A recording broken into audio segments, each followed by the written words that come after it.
Today is day 1 of week 5, and I'm going to kick the week off doing some speed work. Going to be doing a little bit of speed work today. So let's see what Garmin has on tap for us today. So as I open up my phone here. So the format for the intervals that I'm going to be running today is to warm up for 10 minutes and then go at a threshold pace for 6 minutes and then have 90 seconds to recover, and then I'll repeat that 5 times. And then I'll have 10 minutes to cool down afterwards. So all in all, today I'll be going, a hard 30 minutes. And I'm going to be doing all of that on my stationary bike. Oh, just a bit of a correction. So I said it's day 1 of week 5.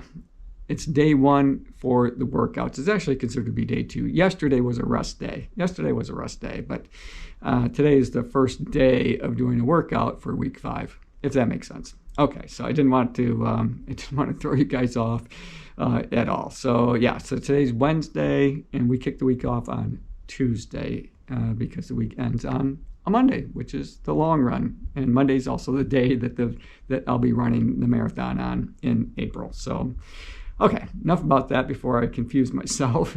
Okay,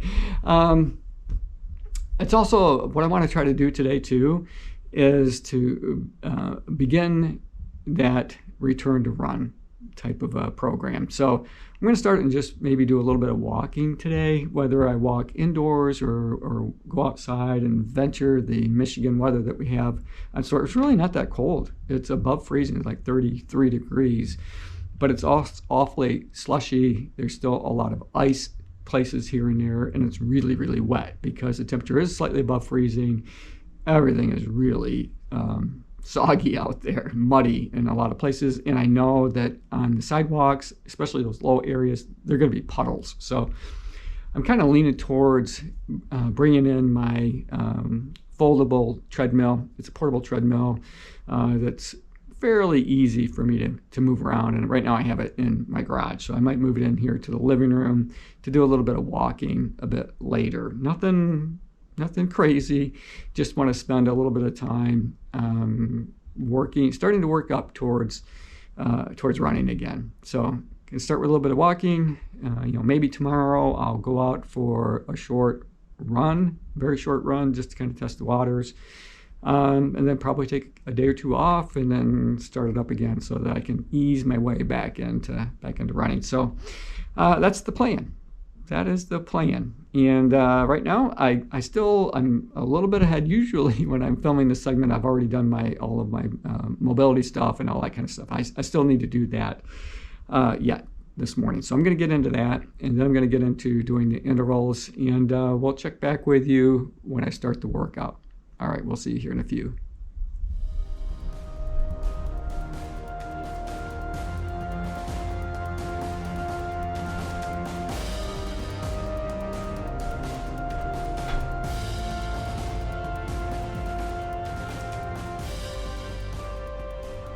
So right now I'm in that 10-minute warm-up phase, and so I thought I would talk a little bit about heart rate zones. The other day I mentioned that my heart rate zone when I'm on my bike, according to Garmin, is different than it is when I run, and I don't have a great explanation as to why that is, and I let Garmin set my heart rate zone automatically, so I don't do anything with that. But I will put up the comparison between the two so that you can see what it is when I run compared to the zones when I'm on my bike like I am today. One thing I will note though, that it is a little wonky, I think. I'm not sure how accurate some of those zones are. And I say that because when I look at my zones when I run, one of them, and I don't recall which one right offhand, only has like 1 beat per minute differential. So that's a pretty narrow zone. It's like 1 or 2. It's really strange. Don't know why that is. I could go in and manually adjust it. It's not that huge of a deal for me. Anyway, if you guys have any experience or knowledge with that, maybe you could share it in the comment section below.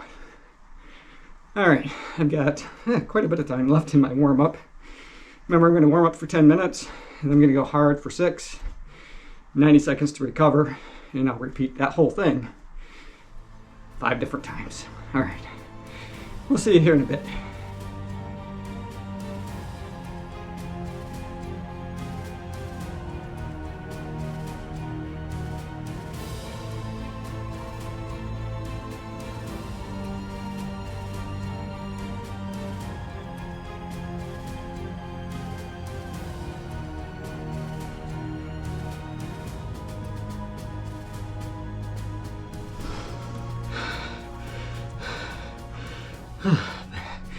Back it down from 8 to 5.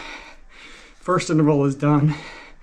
I won't check in after everyone, but I think after first, third, and then the last one, the fifth, I'll just touch base with you. It's a lot of work. I do have to do a bit more math in my head because these are not even types of blocks of time. So I went 10 minutes to warm up, 6 minutes, takes me to 16, then at 17 and a half, I'll do another 6-minute interval, which will take me up to 23 and a half, and so on. Keeps my mind sharp. Stuff I have to think about when I'm in the middle of that interval. So I cranked it up to a level of 8, tried to keep my RPMs in the 90s to maybe 100. And that seemed to do the trick. Took about 45 seconds for my heart rate to get up to threshold, which for me on my bike starts at 146 beats per minute. And when I was glancing down at my watch from time to time, it was right around 150-ish, 150, 154 at times. So right in the zone where I wanted to be. Now during this 90-second rest period, it is about 134. My 90 seconds is up, so I need to get back into it. Crank the resistance back up to 8. That was 7. One more full turn takes it to 8, and we're off.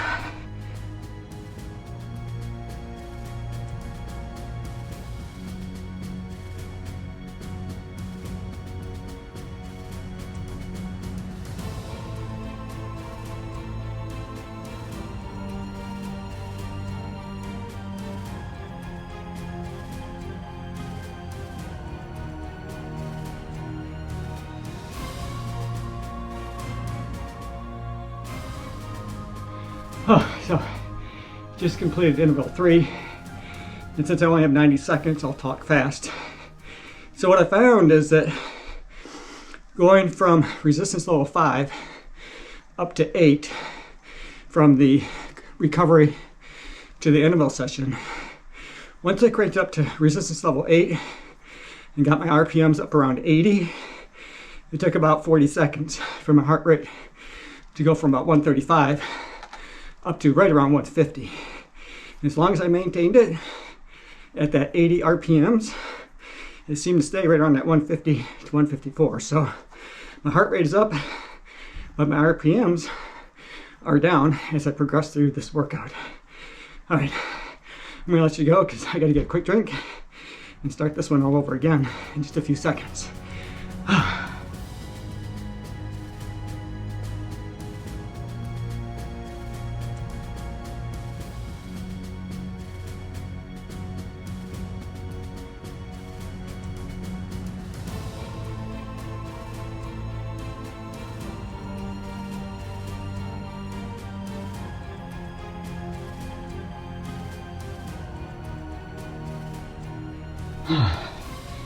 So I just finished with the 5th interval.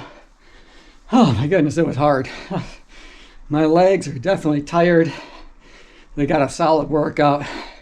Probably see from the sweat on my forehead dripping to the ground, the puddles that are underneath me. That's a sign of a really good workout. So I was happy with it. You know, I'm finishing the 1.5-minute recovery, and then I got 10 minutes to cool down after that. And just a quick note about the recovery period. You know, as I noted, when I'd moved from recovery to doing the interval, it took about 45 seconds for my heart rate to raise up to get to that threshold. Well, the converse is true as well. So when I stopped the interval and was moving into the recovery phase, it took about 45 seconds for my heart to lower back down, to, I don't know, 130, something like that. So it was on both ends. It took a while to raise up.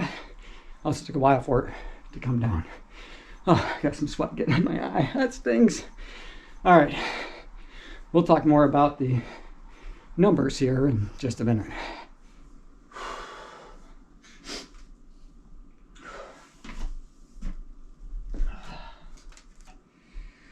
All right, so that's it for today's workout. In total it was a 56-minute workout altogether. So let's just kind of look at the numbers here. We have duration, I mentioned it's 56 minutes. On my bike, it actually says 57 minutes and something, to a slightly extended cool down. Distance, 31.17 kilometers. Average power is 262.7. And the average resistance was 7. So, and again, that's because I bounced between the level of 5 during my warm-up period and cool-down period and recovery period. The intervals, I cranked it up to 8, and I got up out of the saddle. I think that most closely mimics running, is when I'm up out of the saddle. Definitely does in terms of the amount of effort that it takes. And, in some ways, my legs get even more tired when I'm up out of the saddle like that, turning my legs over, than they do when I am out running. Maybe it's just because this isn't an activity that, I'm as accustomed to as I am when I'm out on the roads in my running shoes. But anyway, regardless of that, I feel like I got a really solid workout today. At this point, I'm going to call it a wrap for today's workout and for today's video. Thanks for making it to the end. I hope you enjoyed it. I enjoyed making it for you. As always, run tall, run strong, be kind to one another. Thanks for watching. And I'll see you tomorrow. Tomorrow's a recovery workout, recovery run. We'll see. I haven't really decided exactly what I'm going to do. I will probably just be on my bike again here in my living room, but I might also go for a walk, as I mentioned earlier, in addition to that 30-minute, 40-minute recovery workout that I've got scheduled. And so, and thanks again for everybody who expressed concern and asked about one of my cats. The cat that I'm struggling with health-wise is Tori, and she is the smallest of the cats. All of our cats are rescues. The medication that I picked up is helping to stimulate her appetite a bit. So we have noticed that she's eating a bit more, but it's going to be a long road to recovery for her. So hopefully this will be what it takes to stimulate her appetite again, and kind of give it that kick that it needs to get her back eating like she should. But we'll see. We may have to take her in for an ultrasound, see if there's anything else that's going on with her. So, all right. Thanks again, guys. I really appreciate it, and we'll see you tomorrow.